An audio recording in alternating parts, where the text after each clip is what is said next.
الحمد للہ وکفا وسلام علی عبادہ الذین اصطفیٰ اما بعد فاعوذ باللہ من الشیطان الرجیم بسم اللہ الرحمن الرحیم۔ سامعین کرام، السلام علیکم ورحمۃ اللہ وبرکاتہ۔ آج میں سورہ ہود کی چند آیات مبارکہ کی تلاوت کا شرف حاصل کروں گا اور اس کے ذیل میں کچھ مفہوم پیش کرنے کی کوشش کروں گا۔ اللہ تبارک تعالیٰ مجھے فہم سلیم سے نوازے اور ہم سب کو قرآن پاک پر عمل کرنے کی توفیق عطا فرمائے۔ سورہ ہود ہجرت سے کچھ پہلے مکہ مکرمہ میں نازل ہوئی۔ مکہ مکرمہ میں جو آیات مبارکہ نازل ہوئی ہیں وہ عام طور پہ 4 مضامین کا احاطہ کرتی ہیں۔ چونکہ کفار مکہ توحید کے قائل نہیں تھے، سرور کائنات کی رسالت کا انکار کر رہے تھے، قیامت کا انکار کر رہے تھے اور قرآن پاک کو اللہ کی کتاب ماننے کے لیے تیار نہیں تھے۔ اس لیے اس صورت میں بھی مکی صورتوں ہی کی طرح سے انہی عناوین اور مضامین کے حوالے سے آیتیں نازل فرمائی گئی ہیں اور مختلف طریقے سے اہل مکہ کو یہ باور کرانے کی کوشش کی گئی ہے کہ تم جن باتوں کا انکار کر رہے وہ حقائق کے منافی ہیں۔ حقیقت یہ خدا ایک ہے، محمد عربی صلی اللہ علیہ وسلم اللہ کے رسول ہیں، قرآن پاک اللہ کی کتاب ہے اور قیامت برحق ہے، اور اللہ کا علم ساری کائنات کا احاطہ کیے ہوئے ہے۔ اسی طریقے سے قرآن پاک کا یہ چیلنج بھی اس میں موجود ہے کہ تم اس کے جیسی 10 صورتیں ہی بنا لاؤ۔ ابتداً 10 صورتوں کا مطالبہ تھا، لیکن پھر یہ فرمایا کہ ایک ہی صورت بنا لاؤ، اور پھر ایک مقام پہ یہ بھی فرمایا کہ چند آیتیں ہی بنا لاؤ۔ اس لیے کہ اگر تم یہ کہتے ہو کہ یہ اللہ کا کلام نہیں ہے، انسانوں کا اپنا شاعرانہ کلام ہے، تو تم بھی تو ارباب ادب ہو، فصاحت و بلاغت پہ ناز کرتے ہو، تم اس کے یہی چند صورتیں ہی بنا لاؤ۔ اس کے بعد قوم ہود کے ہولناک انجام کا تذکرہ ہوا، قوم نوح کی جہالت اور اندھی تقلید کا تذکرہ ہوا، قوم لوط کے عیش و عشرت اور نفس کی ہولناکیوں کا تذکرہ ہوا، اور قوم شعیب کے تجارتی اور کاروباری بدعنتی کا تذکرہ ہوا۔ ان تمام اقوام کے تذکرے ساتھ ساتھ یہی بتایا گیا کہ ان میں انبیاء کرام کو مبعوث کیا گیا، اور جب انہوں نے انبیاء کرام کی باتوں کو نہیں مانا تو پھر ان پر عذاب الہی آ گیا۔ یہ بھی بتایا گیا کہ انبیاء کرام کی بعثت سرور کائنات سے پہلے مخصوص اقوام و محدود زمانے کے لیے تھی، مگر پیغمبر اعظم صلی اللہ علیہ وسلم تمام ادوار اور تمام اقوام عالم کے لیے نبی بنا کے بھیجے گئے۔ اس صورت کے باب میں ایک حدیث پاک آتی ہے کہ بعض صحابہ نے محسوس کیا کہ یا رسول اللہ، آپ پر بڑھاپے کے آثار نظر آتے ہیں، تو آپ نے ارشاد فرمایا کہ مجھے سورہ ہود، سورہ واقعہ، سورہ یتسالون اور وَإِذَا الشَّمْسُ كُوِّرَتْ جیسی صورتوں نے بوڑھا کر دیا ہے۔ سورہ مرسلات کا بھی تذکرہ کیا۔ آپ اندازہ فرمائیں کہ پیغمبر اعظم سرور کائنات محمد الرسول اللہ علیہ السلام جو معصومین سید المعصومین ہیں، جن سے خطا کا کوئی امکان نہیں ہے، جن کے صدقے میں کائنات کو نجات ملے گی، وہ ان صورتوں کو پڑھ کر کے اس کے تأثر کو قبول کر کے، اثرات کو قبول کر کے اپنی زندگی میں، اپنی حیات میں اس کے احساس کی بنیاد پر بڑھاپے کی سرحدوں تک پہنچے. یہ کتنی عجیب بات ہے کہ ہم ان صورتوں کو پڑھتے ہیں اور ہمارے اوپر کوئی اثر نہیں ہوتا. ہم پڑھتے ہیں زبان سے اور قلب پہ اس کے اثرات مرتب نہیں ہوتے، یا کان سے سنتے ہیں اور دوسرے کان سے نکال دیے جاتے ہیں دیتے ہیں.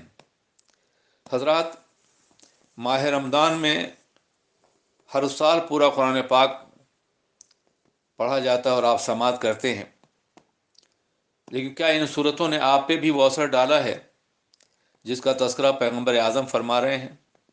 ظاہر ہے کہ اس کی دو وجہیں ہیں. ایک تو یہ ہے کہ آپ سمجھتے نہیں ہیں. قرآن پاک اللہ کی کتاب ہے، قانون زندگی ہے، نصاب حیات ہے، اور آپ نے اپنی زندگی میں کبھی اسے سمجھنے کی کوشش نہیں کی. اور دوسری وجہ یہ ہے کہ آپ کا قلب ان اثرات کو قبول کرنے کے لیے تیار نہیں ہے جو قرآن پاک قلوب انسانی مرتب کرتا ہے. خدا کرے کہ ہمارے قلوب انوار قرآن سے منور ہوں اور ہم قرآن پاک کو صرف سنیں ہی نہیں بلکہ اس پہ عمل کرنے کی کوشش کریں. اب چند آیات مبارکہ کا ترجمہ پیش کرنے کا شرف حاصل کروں گا. الف لام را کتاب احکمت آیاتہ ثم فصلت من لدن حکیم خبیر. الف لام را حروف مقطعات میں سے ہے.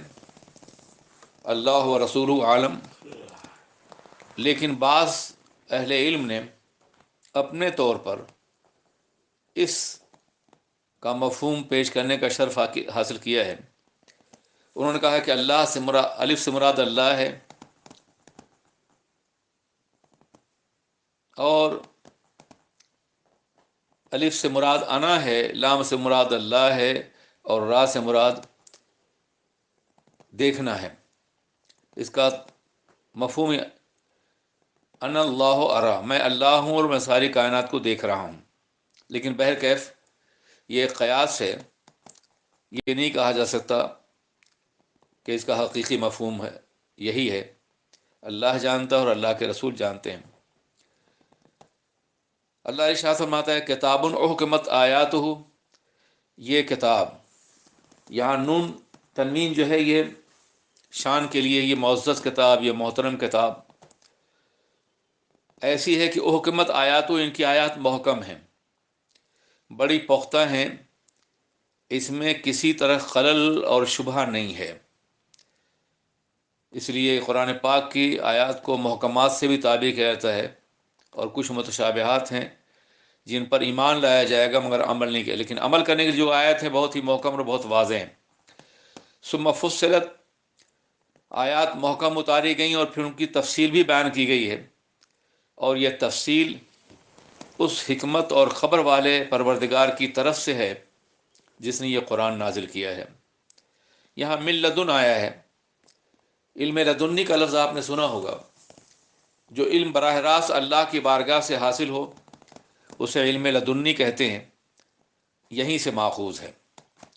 اللہ ارشاد فرماتا ہے اللہ تعبدوا الا اللہ، کہ خبردار تم اللہ کے علاوہ کسی کی عبادت نہ کرو. وَإِنِّي لَكُمْ مِنْهُ نَذِيرٌ وَبَشِيرٌ، اور میں اللہ کی جانب سے تمہیں ڈرانے والا اور بشارت دینے والا بنا کے بھیجا گیا ہوں. عذاب الہی سے ڈرانے والا جس کو انذار کہتے ہیں، اور اللہ کی نعمتوں کی بشارت دینے والا، یہ دونوں میرا کام ہے. یہ میرا منصب ہے کہ میں نذیر بھی ہوں اور بشیر بھی ہوں. میں ڈرانے والا بھی ہوں اللہ کے عذاب سے، اور بشارت دینے والا بھی ہوں. اگر تم اللہ کے عذاب سے ڈر کے نیک کام کرو گے تو اللہ کی نعمتوں سے فیضیاب ہو سکو گے، دائمی نعمتوں سے جو کبھی تم سے سلب نہیں کی جائیں گی. جنت سے ہمکنار کیا جائے گا. اور اس کے لیے ضروری ہے کہ اگر تم سے خطائیں اور غلطیاں ہو گئی ہیں اور زمانے کفر میں تم نے، یہ مکے والو، اللہ کے احکامات سے انحراف کیا ہے تو ان استغفروا ربکم، تو اب اللہ کی بارگاہ میں استغفار کرو، ثم توبوا الیہ، اور پھر اس کے طرف مکمل طور پہ رجوع کرو۔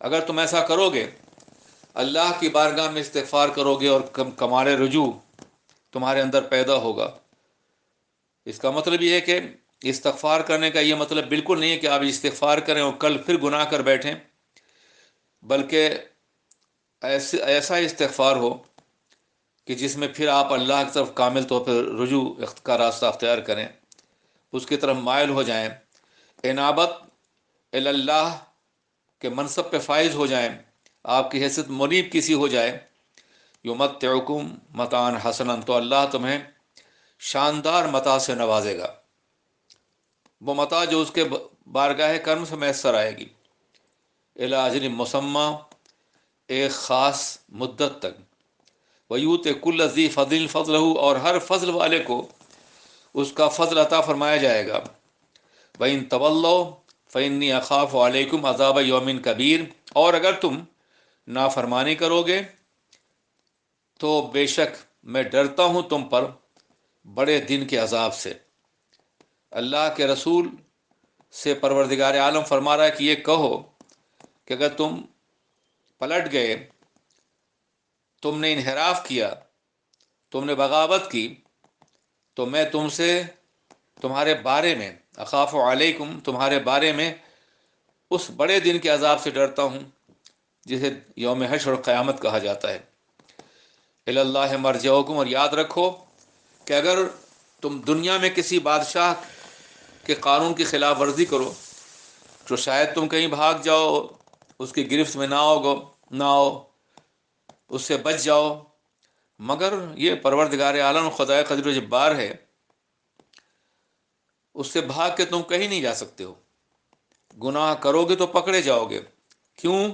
الی اللہ مرجعکم، تمہیں تو اسی کی طرف لوٹ کے جانا ہے، جس نے تمہیں پیدا کیا ہے اسی کے حضور جانا ہے، کوئی اس سے بچ نہیں سکتا ہے، اور جب تم جانتے ہو کہ اس کی بارگاہ میں حاضر ہونا ہے تو اس کی بارگاہ میں حاضر ہونے کے لیے اپنے وجود کو مکمل طور پہ تیار کرو، اللہ کی خشیت سے تم گناہوں سے بچو اور فضل الہی کی امید رکھو، تو تمہیں کامیاب اور کامران سمجھا جائے گا۔ وہ علی کل شیء قدیر، اور بے شک اللہ ہر چیز پہ قادر ہے۔ یاد رکھو، جرم سے بچنے کے لیے بہت سے لوگ کچھ اس طرح کا راستہ اختیار کرتے ہیں کہ قانون مجرم کو دیکھ نہ رہا ہو، مجرم قانون کی گرفت میں نہ آ رہا ہو، مجرم کے بارے میں قانون کو علم نہ ہو، لیکن یہاں ایسا نہیں ہے، اللہ علیم و خبیر بھی ہے، اللہ قادر مطلق بھی ہے، اور اللہ کے علم سے تم باہر جا ہی نہیں سکتے ہو، اللہ کے دائرۂ حکومت سے تم الگ نہیں ہو سکتے ہو، دنیا میں اور آخرت میں اسی طرف لوٹ کے جانا ہے۔ اس لیے گناہ چھوڑ دو، اللہ کی طرف رجوع کرو اور سچی توبہ کرو۔ اس کے بعد 12واں پارہ شروع ہو رہا ہے۔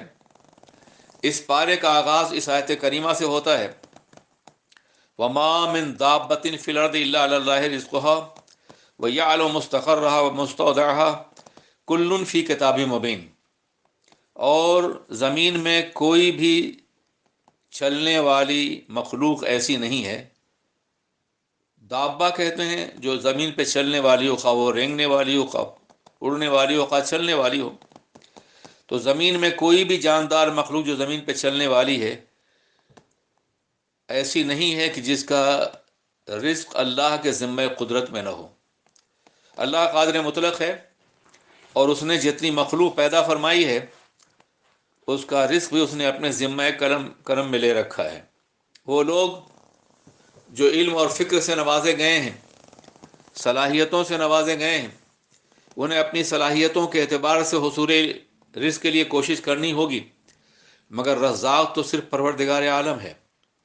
عجیب عالم ہے کہ انسان کو روزی دینے والا اللہ ہے، پروردگار عالم ہے، اور انسان روزی ہی حاصل کرنے کے لیے خدا ہی کو بھول جاتا ہے، جس کی بارگاہ سے روزی ملنے والی ہے، جو روزی دینے والا ہے اس کے بغیر کچھ بھی حاصل نہیں ہو سکتا. وسیلہ جو بھی ہو، ذریعہ جو بھی ہو، تمہاری کمائی ہو، تمہارے ذرائع ہو، تمہاری تجارت ہو، مگر دینے والا تو پروردگار عالم ہی ہے. اس لیے تم حصول رزق کے سلسلے میں اللہ کو بھول کر کے تم روزی حاصل کرنا چاہو گے تو ہو سکتا ہے دنیا میں تمہیں کامیابی ہو جائے، لیکن یہ روزی تمہارے لیے عذاب بن سکتی ہے. اللہ ہی روزی دینے والا ہے اور اس نے ہر جاندار کی روزی اپنے ذمہ قدرت میں رکھی ہے. اس لیے جب روزی دینے والا وہ ہے تو رجوع بھی اس کی طرف کیا جائے گا، جھکا بھی اس کی بارگاہ میں آ جائے گا، بارگاہ میں جھکا جائے گا. خدا کو بھول گئے لوگ فکر روزی میں، خیال رزق رزاق کا خیال نہیں. روزی کا خیال تو ہے، روزی دینے والے کا خیال نہیں ہے. اب اس آیت کریمہ کی وسعت کا جائزہ لیجئے. کائنات کی کون ایسی شے ہے جس کو اللہ روزی نہیں دے رہا ہے؟ آپ ذرا اندازہ فرمائیں. ایک پرندہ اپنے گھونسلے سے صبح کو پرواز کرتا ہے اور شام کو بھرے ہوئے پیٹ کے ساتھ واپس آتا ہے. ایک جانور اپنی چراگاہوں میں جا کے آسودہ ہو جاتا ہے. ننھی اڑنے والی چیزیں بھی اپنی روزی حاصل کر لیتی ہیں. اللہ نے ہر مخلوق کو اتنا شعور عطا فرمایا ہے کہ وہ اپنی روزی کو پہچانتی ہیں. آپ کسی باغ میں کسی جانور کو داخل کر دیں تو صرف ان گھاسوں کو، پودوں کو کھائے گا جو اس کے لیے جائز ہیں یا جو اس کے لیے پیدا کیے گئے ہیں. وہ ہر ایک پہ منہ نہیں مارتا ہے، ہر ایک کھانے کی کوشش نہیں کرتا ہے. یہ تو انسان اتنا وحشی ہے کہ جو چیز اس کے لیے پیدا کی گئی اسے بھی کھاتا ہے اور جو چیز پیدا نہیں کی گئی اسے بھی کھاتا ہے. اس کے ساتھ ساتھ آپ یہ دیکھیں کہ آپ نے گرم ملکوں اور سرد ملکوں کا جائزہ لیا ہوگا. کبھی کبھی ایسا ہوتا ہے کہ سائبیریا وغیرہ کے علاقے سے پرندے ہزاروں میل دور کا سفر کر کے، پرواز کر کے گرم ملکوں میں اپنی روزی کے حصول کے لیے آتے ہیں، اور جب گرم ملکوں میں ٹھنڈک پڑنی شروع ہو جاتی واپس اپنے ملکوں میں چلے جاتے ہیں. یہ شعور کس نے بخشا ہے؟ یہ روزی حاصل کرنے کا طریقہ کس نے عطا فرمایا ہے؟ وہی پروردگار عالم ہے جس نے ہر مخلوق کی روزی اپنے ذمہ قدرت میں، اپنی تدبیر کے حوالے سے اپنے ذمہ قدرت میں لے رکھی ہے. وہی متبر حقیقی ہے. کائنات کے ذرے ذرے کو روزی پہنچانے والا وہی ہے. یہاں میں ایک واقعہ بیان کرنا چاہوں گا. جناب موسیٰ علیہ السلام کو جب حکم ہوا کہ آپ کوہ طور پر 40 روز کے لیے آ جائیں اور روزہ رکھیں، آپ کو کتاب دی جائے گی توریت، تو ان کے ذہن میں یہ خیال ہے کہ میری قوم ہر چیز تو مجھ سے مانگتی ہے، مجھے سے من و سلوہ طلب کرتی ہے، مجھے سے پانی طلب کرتی ہے. میں اتنے دنوں کے لیے جاؤں گا تو میری قوم کا کیا ہوگا؟ تو اللہ تبارک و تعالیٰ نے جناب موسیٰ سے کہا اس چٹان کے اوپر اپنا عصا ماریے. انہوں نے عصا مارا، چٹان کئی ٹکڑوں میں تبدیل ہو گئی. کہا ایک اور ٹکڑے ماری، چھوٹا ہے، وہ بھی کئی ٹکڑوں میں. اور پھر پتھر کے اس پیٹ سے ایک ننھا سا کیڑا اپنے منہ میں ہری گھاس لے کر کے باہر نکلا.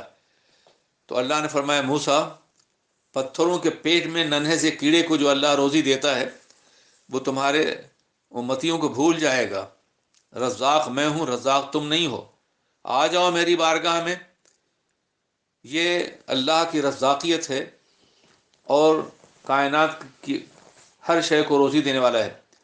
سمندر کی تہوں میں مچھلیوں کو، زمین کے پیٹ میں کیڑوں کو، اور زمین کے اوپر پرندوں کو، انسانوں کو اور جانوروں کو.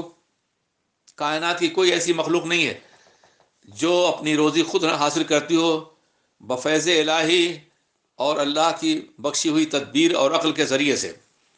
اللہ ارشاد فرماتا ہے وہ صرف روزی ہی نہیں دیتا ہے، وَيَعْلَمُ مُسْتَقَرَّهَا وَمُسْتَوْدَعَهَا. اللہ یہ بھی جانتا ہے کہ کس ذی روح نے کہاں قیام کیا ہے اور کہاں سے اسے رخصت ہونا ہے. کل فی کتاب مبین. اور ہر ذی روح کے بارے میں ہر چیز اس روشن کتاب میں لکھی ہوئی ہے جسے لوح محفوظ کے نام سے یاد کیا جاتا ہے. ایک اور رکوع میں اللہ ارشاد فرماتا ہے کہ وہ یہ کہتے ہیں کہ قرآن پاک پیغمبر نے اپنی طرف گڑھ لیا ہے آپ ان سے فرما دیں کہ تم اس کے جیسی 10 صورتیں ہی بنا لاؤ، اور اگر تم نہ بنا سکو تنہا تو اللہ کے علاوہ جسے چاہو مدعو کر لو اگر تم سچے ہو۔ لیکن آپ نے دیکھا کہ وہ اس کا جواب نہیں دے سکے۔ اللہ فرماتا ہے پس اگر وہ جواب نہ دیں تو وہ جان لے کہ قرآن عظیم علم الہی کے مطابق نازل ہوا ہے اور وہی صرف معبود ہے، تو کیا تم اسلام قبول کرو گے؟ یعنی اسلام کو قبول کرنے کے لیے اللہ تبارک تعالیٰ نے ایک عظیم معجزہ قرآن پاک کی شکل میں دنیا کے سامنے پیش کیا۔ اس قوم کے سامنے جو اپنے کو فصیح و بلیغ کہتی تھی، اپنی شاعری اور خطابت پہ جس کو ناز تھا، اس کے سامنے قرآن پاک چیلنج کر رہا ہے اس کے جیسے 10 صورتیں بنا لاؤ، کہیں ایک صورت کہیں چند آیتیں ہی۔ مگر آپ نے دیکھا کہ یہ ان کے بس کی بات نہیں تھی۔ کوشش انہوں نے ضرور کی، بات طویل ہو جائے گی، میں ان کی کوشش کو ضرور تذکرہ کرتا، مگر وہ بنا نہیں سکے۔ ہاں اتنا ضرور کہوں گا کہ پیغمبر اعظم کی نبوت کو مٹانے کے لیے اور مسلمانوں کو ختم کرنے کے لیے وہ بدر و حنین اور خیبر و خندق میں جمع ہوئے، اپنے جگر گوشوں کو تڑپتا ہوا دیکھا، مگر قرآن پاک کا جواب نہ بنا سکے۔ کیا ضرورت تھی انہیں بدر و حنین اور خیبر و خندق میں جمع ہونے کی؟ قرآن نے ایک علمی اور فکری چیلنج کیا تھا، مل کر کے چند صورتیں یا آیتیں بنا لیتے، قرآن پاک کا دعویٰ باطل ہو جاتا کہ یہ اللہ کلام ہے، اور جب کلام الہی نہ ہونا ثابت ہو جاتا تو اسلام خود بخود صفحہ ہستی سے مٹ جاتا۔ مگر وہ اتنا جانتے تھے کہ ہم دشمنی کی بنیاد پہ جنگ تو کر سکتے ہیں، مگر قرآن پاک کی کسی آیت کا جواب ہمارے بس میں نہیں ہے۔ اللہ ارشاد فرماتا ہے جو شخص صرف دنیا کی زندگی اور اس کی زینت کا خواہاں ہے ہم اسے پورا پورا دیں گے۔ یہ لوگ دنیا کی وجہ سے دین کو اختیار نہیں کر رہے ہیں کہ شاید ہماری دنیا کو خسارہ پہنچ جائے، ہماری دنیا کی زینت اور ہماری لذتوں کو خسارہ پہنچ جائے تو ٹھیک ہے، ہم انہیں دنیا میں وہ سب کچھ دیں گے جو وہ چاہتے ہیں، لیکن ان کے لیے آخرت میں سوائے جہنم کے عذاب کے اور کوئی حصہ نہیں ہوگا، اور دنیا میں جو کچھ انہوں نے کہا ہے اور کیا ہے سب کچھ حق کر لیا جائے گا اور وہ سب کچھ باطل ہو جائے گا وہ جو دنیا میں کر رہے تھے۔ یہ نہ سمجھیں وہ لوگ کہ اگر ایمان نہیں لائیں گے اور کچھ فلاحی قسم کام وہ کر لیں گے تو اس کی جزا قیامت میں انہیں ملے گی۔ بلا شبہ مومن جب کرے گا تو اضافہ مضافہ اسے ملے گا، لیکن جب اللہ پہ یقین نہ رکھنے والا کوئی کام کرے گا تو اسے اللہ کی بارگاہ میں کچھ بھی نہیں ملے گا۔ دنیا میں ممکن شہرت مل جائے، اس کی تعریف ہو جائے، مگر آخرت میں اس کا کوئی حصہ نہیں ہوگا۔ جیسا کہ میں پہلے عرض چکا ہوں کہ جب کوئی آخرت کو مانے گا ہی نہیں تو آخرت میں حصہ کیسے پائے گا؟ ایک آدمی جب کسی ملک کا شہری نہیں ہے تو اس ملک کے بینیفٹ سے فائدہ کیسے اٹھا سکتا ہے؟ اسی طریقے سے جو آخرت کا شہری نہیں ہے مجبوراً وہاں لے جایا جائے گا، مگر مانتا نہیں ہے دنیا میں وہ آخرت کو، وہ تسلیم نہیں کرتا ہے، تو اسے آخرت کا کوئی حصہ میسر نہیں آئے گا۔ دنیا میں وہ چاہے جو بھی فائدہ اٹھا لے اس پہ کوئی روک نہیں ہے۔ لیکن وہ لوگ جو ایمان لائے اور نیک عمل کیا اور اپنے رب کی عبادت کی وہ اصحاب الجنہ ہیں، وہ اس میں ہمیشہ رہیں گے۔ کافر و مشرک اور مومن و مسلم دونوں گروہوں کے درمیان میں جو مثال اللہ نے دی ہے وہ اندھے اور بہرے اور سمیع و بصیر کی مثال دی ہے۔ ایک اندھا اور بہرا اور ایک سننے والا اور دیکھنے والا دونوں برابر نہیں ہو سکتے ہیں۔ وہ مومنین جو ایمان لائے ہیں ان کی حیثیت سننے اور دیکھنے والے کی ہے، اور جو ایمان نہیں لائے ہیں وہ اندھے اور بہرے ہیں۔ کبھی بھی اندھے اور بہرے اور سمیع و بصیر سننے اور دیکھنے والے برابر نہیں ہو سکتے ہیں۔ اللہ ارشاد فرماتا ہے تو اس کے بعد اس صورت میں مختلف انبیاء کرام کا تذکرہ کیا گیا اور بتایا گیا کہ ہر نبی نے اپنے دور نبوت میں اپنی قوم کو بلایا، لیکن جب وہ نہیں مانے تو جو ماننے والے تھے ان کو بچا لیا گیا، اور جو ماننے والے نہیں تھے ان پر عذاب نازل ہوا۔ فرمایا گیا وَلَقَدْ أَرْسَلْنَا نُوحًا إِلَىٰ قَوْمِهِ إِنِّي لَكُمْ نَذِيرٌ مُّبِينٌ، اور جناب نوح کو ان کے قوم کی طرف بھیجا گیا اور یہ کہا انہوں نے کہ میں تمہاری طرف اللہ کی طرف سے کھلا ہوا ڈرانے والا ہوں، اللہ کے علاوہ کسی کی بات نہ کرو، میں تمہارے سلسلے میں آخرت کے عذاب سے ڈرتا ہوں۔ کافروں نے کہا تم ہم جیسے بشر ہو، تمہاری اتباع ارذل لوگوں نے کی ہے، کمزور لوگوں نے، پسماندہ لوگوں نے، نچلے طبقے کے لوگوں نے کیا ہے، تم کو ہم پر کوئی فضیلت حاصل نہیں ہے، ہم تمہیں قاصر سمجھتے ہیں۔ اور جب ایک طویل زمانے تک جن کا دائرہ صدیوں کے دامن میں پھیلا ہوا ہے وہ ایمان نہیں لائے، تو پھر انہیں ڈبو دیا گیا طوفان نوح یا نوح کے فلٹ کے ذریعے سے، اور یہ قرآن کا بھی حصہ ہے اور تاریخ کا بھی حصہ ہے۔ اس کے بعد اللہ فرماتا ہے ایک مقام پہ، وَإِلَىٰ عَادٍ أَخَاهُمْ هُودًا، اور جناب ہود علیہ السلام کو قوم عاد طرف بھیجا گیا۔ یہ بڑی طاقتور قوم تھی، یہ عام طور پہ زندہ نہیں رہتی تھی، پہاڑوں میں اس نے عظیم الشان محلات بنا رکھے تھے، پہاڑوں میں تراش کر کے وہ زندگی گزارتی تھی، بڑی عیش و عشرت زندگی ہوتی تھی۔ جناب ہود نے کہا یا قوم اعبدوا اللہ، اے میری قوم اللہ کی بات کرو، ما لکم من الہ غیرہ، اس کے علاوہ تمہارا کوئی معبود نہیں ہے۔ لیکن انہوں نے بھی جب نہیں مانا تو ایک زمانے کے بعد ان پہ عذاب نازل کر دیا گیا۔ وَإِلَىٰ ثَمُودَ أَخَاهُمْ صَالِحًا، اور قوم سمود کی طرف جناب صالح کو پیغمبر بنا کے بھیجا گیا، اور انہوں نے بھی یہ کہا کہ یہ میری قوم اللہ کی بات کرو، اس کے علاوہ کوئی تمہارا معبود نہیں ہے، وہی ہے جس نے تم کو پیدا کیا ہے، اور وہی ہے جس نے تم کو زمین پر ہر طرح کی صورتیں عطا فرمائی ہیں اور عمارتوں سے نوازا ہے۔ تو اللہ کی بارگاہ میں توبہ کرو، رجوع کرو، بے شک میرا رب قریب بھی ہے اور مجیب بھی ہے، سننے والا بھی ہے، جواب عطا فرمانے والا بھی ہے۔ اور پھر جب انہوں نے نہیں مانا تو ان پہ بھی عذاب نازل کیا گیا۔ اسی طریقے سے حضرت لوط علیہ السلام کا تذکرہ ہوا کہ انہوں نے اپنی قوم کو اس برے گناہ سے بچانے کا ہر ممکن اقدام کیا۔ وہ لوگ مردوں سے جنسی رابطہ رکھتے تھے، عورتوں کے قریب نہیں ہوتے تھے، اور یہ عام برائی تھی جو اس معاشرے میں پھیل چکی تھی۔ جناب لوط علیہ السلام نے مختلف طریقے سے، مختلف انداز سے انہیں سمجھانے کی کوشش کی، اور یاد رکھیے یہ صرف قرآن میں نہیں ہے، بائبل میں بھی تذکرہ اسی طریقے سے موجود ہے، جسے یہودی بھی مانتے ہیں اور نصرانی بھی مانتے ہیں۔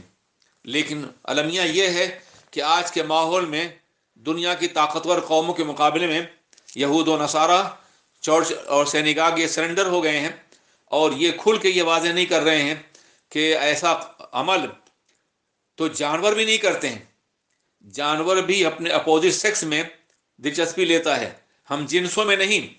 مگر یہ کیسے انسان تھے جناب لوط علیہ السلام کی قوم والے کہ جو اپنوں سے جنسی تقاضے پورے کرتے تھے، اپنی خواہشات پوری کرتے تھے۔ اللہ نے فرشتوں کو بھیجا اور پھر ان کی زمینیں الٹ دی گئیں، انہیں تباہ کر دیا گیا۔